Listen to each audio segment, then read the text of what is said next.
आज हम बात करेंगे एक ऐसी फिल्म की जो हमें दिखाती है कि युद्ध के बाद भी लोगों को कितनी तकलीफें सहनी पड़ती हैं। इस फिल्म का नाम है लैंड ऑफ माइन और ये सच्ची घटनाओं से इंस्पायर्ड है। ये कहानी दूसरे विश्व युद्ध के खत्म होने के बाद की है। जर्मनी हार चुका है और डेनमार्क आजाद हो गया है, लेकिन जर्मन सैनिकों ने डेनमार्क के समुद्र के किनारे पर लाखों माइन्स दबा दिए थे। अब इन्हें हटाना है ताकि वहां लोग सुरक्षित रह सकें। पर सोचिए, इन माइन्स को हटाने के लिए किसे बुलाया गया? तो कहानी की शुरुआत होती है एक दर्दनाक सीन से, जिसमें कुछ बच्चे एक रॉड की मदद से रेत पर रेंगते हुए माइन तलाश कर रहे थे। तभी एक लड़के ने माइन का ढक्कन खोला और उसका फ्यूज निकालकर माइन को बंद कर दिया। लेकिन उसी वक्त एक दूसरे लड़के ने माइन खोली और अचानक जबरदस्त धमाका हो गया, जिससे उसके दोनों बाजू उड़ गए। दरअसल ये मासूम बच्चे जर्मन कैदी थे जिन्हें जंग के दौरान पकड़ा गया था। अब लड़ाई तो खत्म हो चुकी थी, लेकिन अब भी जर्मनी द्वारा बिछाई गई जाल यानी लाखों माइन डेनमार्क में मौजूद थीं, जिनसे लोगों को बहुत खतरा था। अब सरकार ने इन माइन को डिफ्यूज करके निकालने का काम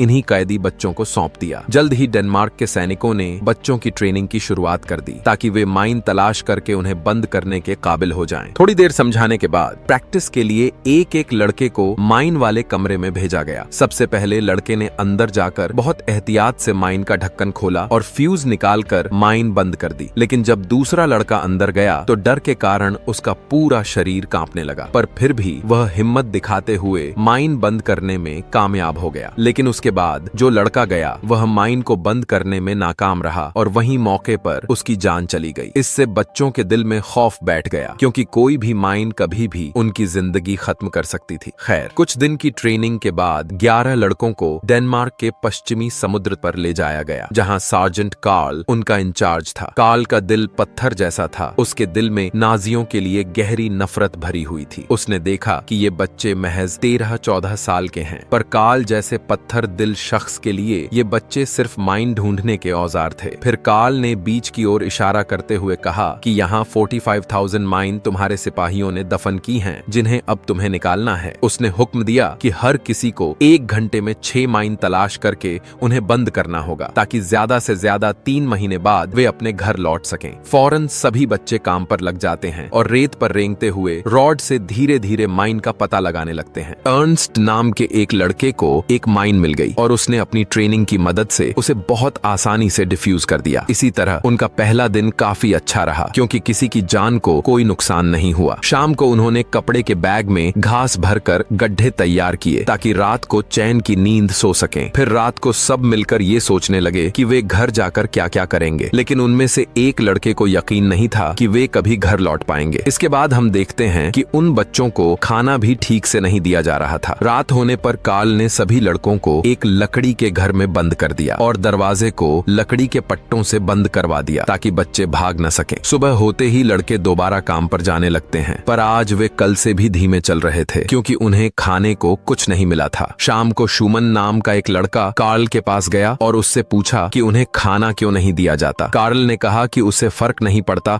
कि जर्मन कैदी माइन से मरे या भूख से। फिर उसने गुस्से में लड़के को वापस भेज दिया। अब रात हो चुकी थी और हेलमुट नाम का एक लड़का अपनी भूख बर्दाश्त नहीं कर पाया और वह खाना ढूंढने के लिए लकड़ी के पट्टे हटाकर भाग गया। अगली सुबह अर्नस्ट को तेज बुखार हो गया और उसे जोर से चक्कर भी आ रहे थे, पर फिर भी उसे आराम करने की इजाजत नहीं मिली और उसे तुरंत काम पर भेज दिया गया। अब उधर विलहेल्म नाम का एक लड़का भी बीमार हो गया और उसने उल्टी कर दी। शुमन तुरंत उठा और उसे देखने जा ही रहा था कि अचानक वहां जबरदस्त धमाका हो गया, जिसमें विलहेल्म की दोनों बाहें उड़ गईं। वह चिल्ला चिल्ला कर कह रहा था कि वह घर वापस जाना चाहता है। तब अर्नस्ट मदद की फरियाद करने लगा, मगर पास की खेत वाली औरत ने बिल्कुल रहम नहीं किया और चुपचाप अपना दरवाजा बंद कर लिया। उधर कार्ल भी बच्चों की चीखें सुनने के बावजूद अंदर ही बैठा रहा, लेकिन विलहेल्म की चीखें इतनी दर्दनाक थीं कि कार्ल जैसा पत्थर दिल इंसान भी खुद को रोक नहीं सका और वह बाहर आकर विलहेल्म को एक इंजेक्शन दे देता है ताकि कुछ देर के लिए उसका दर्द कम हो जाए। इसके बाद वह खुद विलहेल्म को उठाकर अस्पताल ले गया। इधर बाकी बच्चों की भी तबीयत बिगड़ रही थी। जब कार्ल को इस बात का पता चला तो उसने सबसे पूछताछ की। तब हेलमुट ने बताया कि वह कल रात भूख की वजह से सो नहीं पाया था और पास के खेत से कुछ दाने चुराकर अब तक खा लिए थे। तभी तुरंत कार्ल खेत वाली औरत के पास गया और उन दानों के बारे में पूछा, तो उसने बताया कि वे दाने कीड़े लगने की वजह से खराब हो चुके थे। यह कहकर वह मुस्कुराने लगी, क्योंकि उन दानों को खाने से जर्मन सैनिक बीमार हो गए थे। खैर, कार्ल ने तुरंत सभी बच्चों को लगातार समुद्र का पानी पीने का हुक्म दिया ताकि कीड़े लगे दाने उल्टी के जरिए बाहर निकल जाएं। इसके बाद उसने सभी बच्चों की सफाई की और फिर विल्हेल्म को देखने अस्पताल गया। जब वह अस्पताल पहुंचा तो पता चला कि कुछ समय पहले ही विलियम की मौत हो चुकी थी। यह सुनकर कार्ल को बहुत दुख हुआ क्योंकि उसने बच्चों को भूखा रखा था। शाम को वह मिलिट्री बेस से रोटी चुराकर बच्चों के लिए ले आया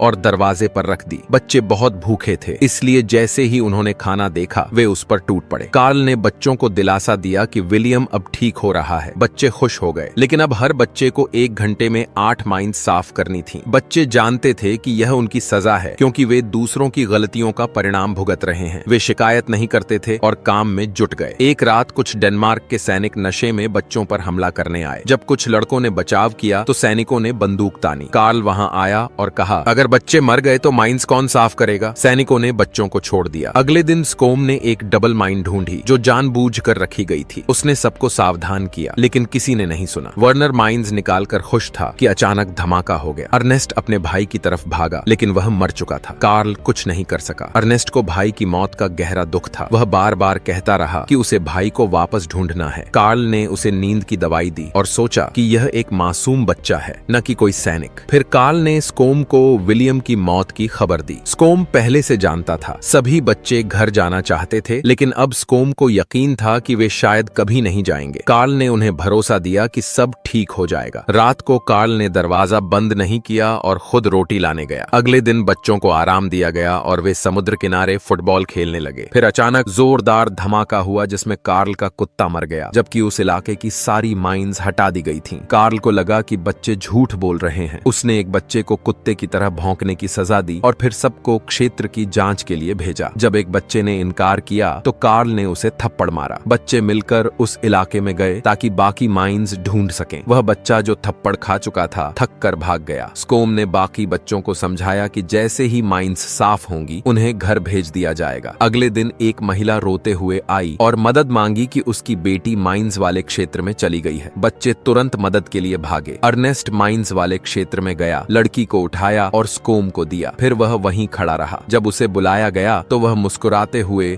माइंस के बीच चला गया। अचानक धमाका हुआ और वह मर गया। यह देखकर स्कोम भी टूट गया। कार्ल ने कहा कि वे जल्द ही घर लौटेंगे। 3 महीने बीत गए और माइंस साफ हो चुकी थीं। 6 बच्चे खुश होकर माइंस ट्रक में रख रहे थे कि फिर जोरदार धमाका हुआ जिसमें 2 बच्चे मर गए। बाकी 4 चुपचाप ट्रक में बैठे। उनके चेहरे पर खुशी नहीं थी। उन्हें घर भेजने की जगह एक और माइंस वाले क्षेत्र में भेजा गया जहां 72,000 माइंस थीं। तब उन्हें पता चला कि घर जाने का वादा झूठ था। कार्ल ने कोशिश की कि उन्हें वापस भेजे, लेकिन अधिकारियों ने मना कर दिया। फिर नए अफसर को एक फर्जी आदेश मिला और उसने 4 बच्चों को ट्रक में बैठा दिया। बच्चे नहीं जानते थे कि वे कहां जा रहे हैं। रास्ते में कार्ल ने पर्दा उठाया और उन्हें सीमा पर देखा। कार्ल ने अपना वादा पूरा किया। असल में फर्जी आदेश कार्ल ने बनाया था। एक सैनिक होने के नाते वह शायद गलत था, लेकिन एक इंसान के नाते उसने मानवता का कर्तव्य निभाया। तो दोस्तों, ये थी आज की जबरदस्त कहानी। अगर वीडियो पसंद आई हो तो इसे लाइक करना ना भूलें। ऐसी ही और कहानियों के लिए चैनल को सब्सक्राइब करें। मिलते हैं अगली वीडियो में। तब तक के लिए बी सेफ और कीप वॉचिंग।